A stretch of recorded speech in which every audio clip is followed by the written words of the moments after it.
Memahami kesurupan, perspektif psikologi dan budaya. Kesurupan adalah fenomena yang telah menjadi misteri dalam banyak budaya. Namun apa sebenarnya yang terjadi dalam pikiran individu saat mereka mengalami kondisi ini? Mari kita selami dunia psikologi untuk memahami lebih dalam. Selamat datang di Ayodia Channel. Kali ini kita akan membahas fenomena menarik yang seringkali disalahartikan. Kesurupan. Dalam sudut pandang psikologi, kesurupan dapat dipahami melalui diagnosa yang dikenal sebagai dissociative identity disorder atau gangguan identitas disosiatif. Kesurupan adalah kondisi yang menarik dan kompleks, di mana seseorang mengalami perubahan kesadaran yang mendalam. Dalam keadaan ini, individu dapat kehilangan rasa identitas pribadinya, yang seringkali terlihat dari gejala yang bervariasi. Beberapa orang mungkin menunjukkan penurunan kesadaran terhadap lingkungan sekitar, seolah-olah mereka terputus dari realitas. Perilaku tak terkendali pun bisa muncul, di mana seseorang melakukan tindakan di luar batas kemampuannya yang biasa. Misalnya, mereka mungkin berbicara dengan cara yang tidak biasa, atau bahkan melakukan gerakan yang tidak dapat dijelaskan. Selain itu, salah satu aspek paling mencolok dari kesurupan adalah kehilangan ingatan. Banyak individu yang mengalami kondisi ini tidak dapat mengingat dengan jelas apa yang terjadi selama mereka berada dalam keadaan kesurupan, baik itu secara penuh maupun sebagian. Ini menambah dimensi misterius pada pengalaman tersebut, mengundang rasa ingin tahu tentang apa yang sebenarnya terjadi di dalam diri mereka saat mengalami kesurupan. Fenomena ini sering dikaitkan dengan berbagai kepercayaan budaya dan spiritual, di mana kesurupan bisa dianggap sebagai interaksi dengan kekuatan lain atau manifestasi dari stres dan trauma. Terlepas dari penjelasan yang diberikan, kesurupan tetap menjadi topik yang menarik untuk diteliti lebih dalam, baik dari sudut pandang psikologis, budaya, maupun spiritual. Dahulu, gangguan yang kini kita kenal sebagai Dissociative Identity Disorder, DID, awalnya disebut Dissociative Trance Disorder. Perubahan terminologi ini mencerminkan kemajuan dalam pemahaman ilmiah tentang kondisi tersebut, terutama yang diuraikan dalam Diagnostic and Statistical Manual of Mental Disorders, DSM-5. Dalam panduan ini, kesurupan dijelaskan sebagai gangguan identitas yang ditandai dengan kehadiran dua atau lebih kepribadian yang berbeda dalam satu individu.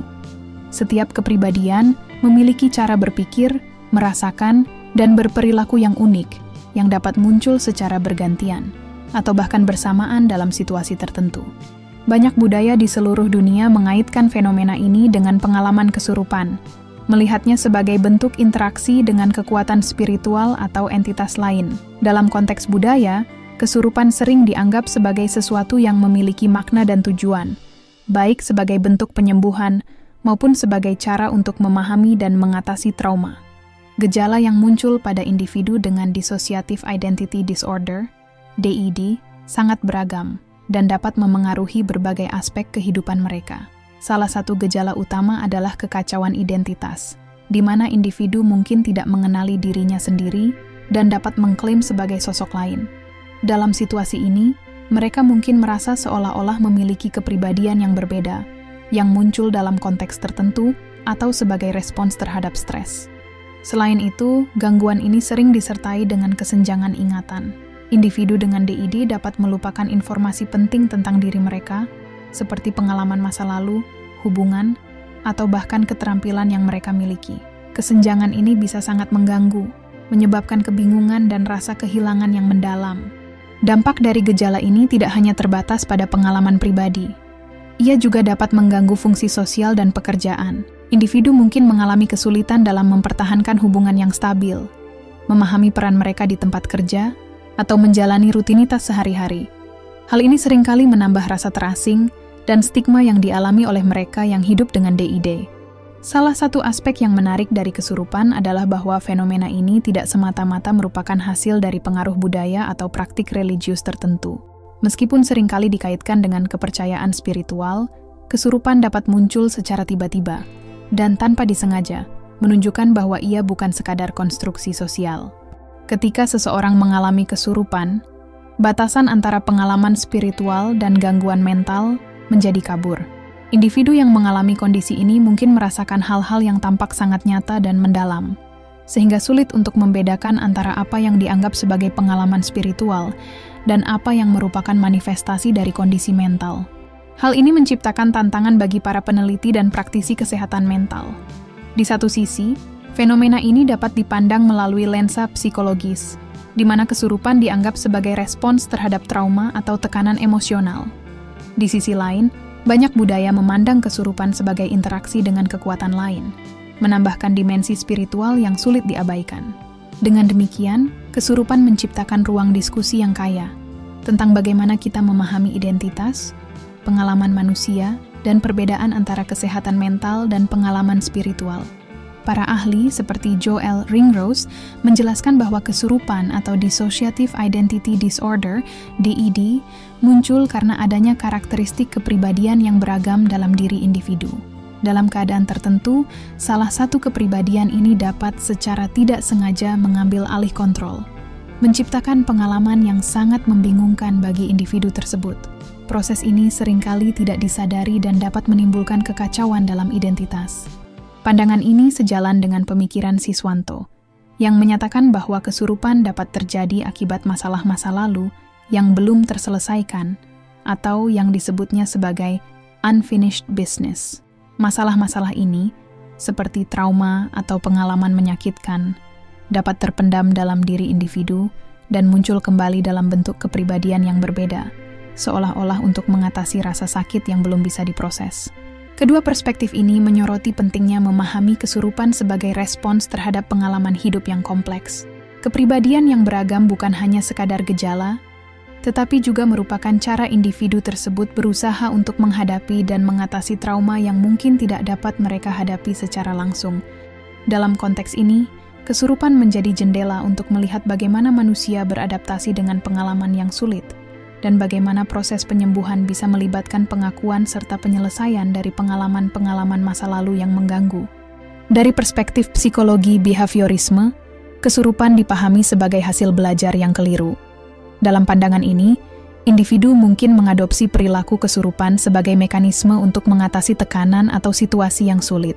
Mereka belajar bahwa dengan menunjukkan perilaku tertentu, mereka dapat mendapatkan perhatian, dukungan, atau bahkan menghindari tanggung jawab.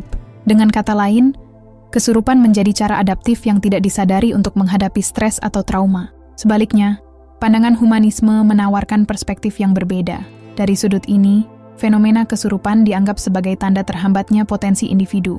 Lingkungan yang tidak mendukung, baik dari segi emosional, sosial, atau kultural, dapat menghalangi individu dalam mencapai aktualisasi diri. Dalam konteks ini, kesurupan bisa dilihat sebagai bentuk respons terhadap ketidakmampuan individu untuk mengekspresikan diri atau menghadapi tantangan hidup secara konstruktif. Kedua pendekatan ini memberikan wawasan yang berharga tentang kesurupan. Sementara behaviorisme menekankan pada proses belajar dan pengulangan perilaku, humanisme lebih fokus pada kondisi dan konteks yang memengaruhi individu. Sejumlah ahli menjelaskan kesurupan sebagai pengalaman di mana individu merasa dimasuki oleh roh halus yang menguasai pikiran dan tindakan mereka. Dalam pandangan ini, kesurupan bukan hanya sekadar fenomena psikologis, tetapi juga melibatkan dimensi spiritual yang kuat. Wallace misalnya berpendapat bahwa seseorang dapat dianggap kesurupan jika ia merasakan kehadiran roh yang mengambil alih tubuhnya. Dalam keadaan ini, individu sering melaporkan kehilangan kontrol atas diri sendiri, sementara roh atau entitas lain tampaknya mengendalikan perilaku dan ucapan mereka. Pengalaman ini seringkali disertai dengan gejala fisik dan emosional yang intens, seperti perubahan suara, gerakan yang tidak terduga, atau bahkan pengetahuan yang tampaknya tidak dimiliki oleh individu tersebut. Pandangan ini sangat dipengaruhi oleh kepercayaan budaya yang menganggap bahwa roh atau entitas spiritual dapat berinteraksi dengan manusia.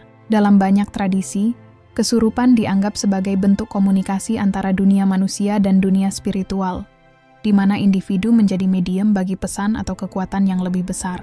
Melalui pemahaman ini, kita dapat menyimpulkan bahwa kesurupan bukan sekadar pengalaman gaib, melainkan juga cerminan dari kompleksitas psikologi manusia. Ketika seseorang mengalami kesurupan, mereka merasakan perubahan yang signifikan dalam diri, di mana sosok lain seolah-olah mengambil alih kendali. Ini menunjukkan pentingnya kesadaran sebagai pusat pengendali perilaku kita. Terima kasih sudah menonton. Jangan lupa like, subscribe, dan share. Sampai jumpa di video berikutnya.